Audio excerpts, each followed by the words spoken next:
Andrew Weissman, former FBI general counsel, former senior member of the Mueller probe.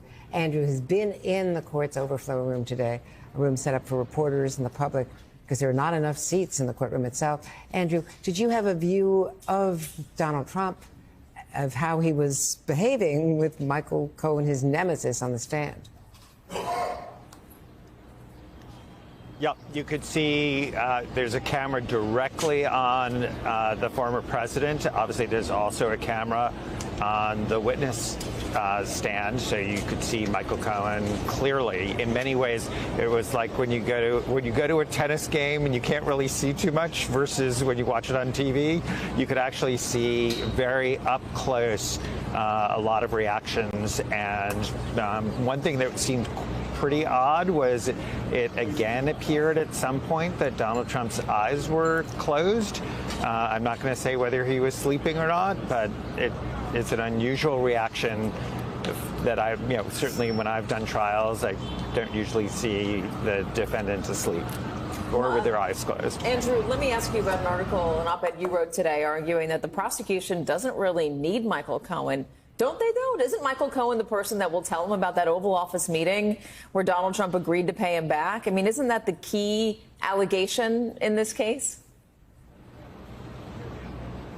So my piece didn't really say that they shouldn't call him. I can really understand why they would. But the thing that had surprised me about this case is just how strong it is up until this point.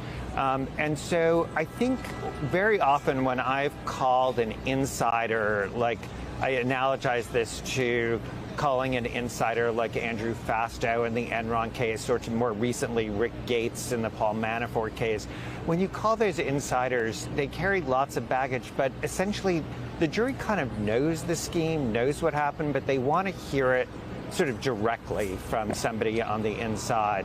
And I think that was really the import of a very speedy direct examination, as Yasmin pointed out moments ago when she was commenting on this, which is that the direct examination is pretty fast and is really lashing all of the testimony that Michael Cohen has given to documents, texts, agreements that corroborate what he has to say. And of course, the jury knows a lot more than that because they've heard from key witnesses like David Pecker, Hope Hicks, Keith Davidson, Jeff McConney before this.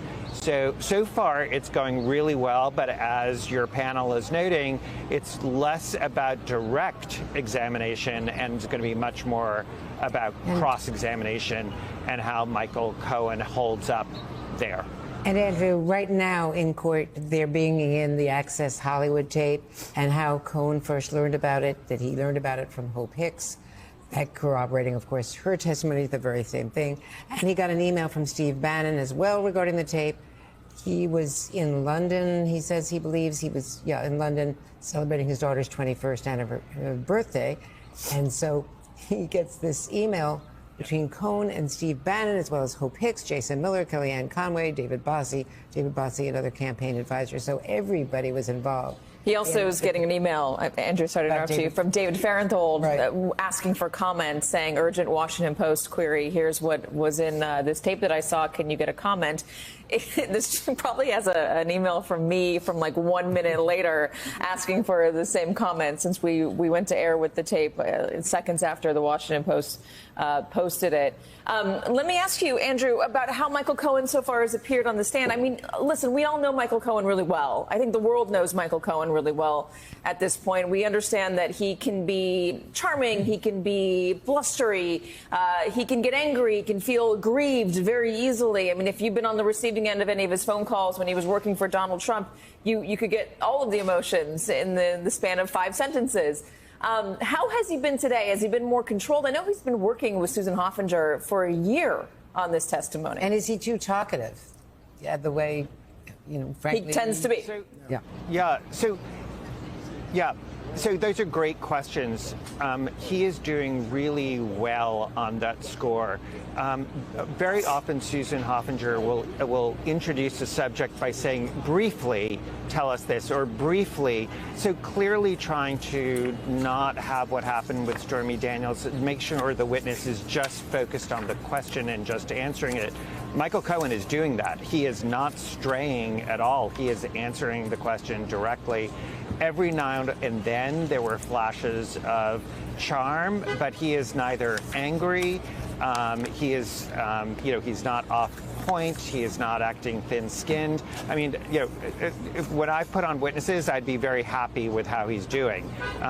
Just answering the facts and coming off, quite well. Again, it's direct examination is a much easier process because, you go over the questions and you have a sense of what is going to be asked, and they're not hostile questions. So, he should be doing well, and he is. I just wanted to comment on a few things that he did say that I thought really resonated, at least with me. I can't really say to the jury, but he was asked to sort of get a sense of how much he was really and so almost enamored with Donald Trump and how close they were. He said, he loved working there. He said it was like a big family.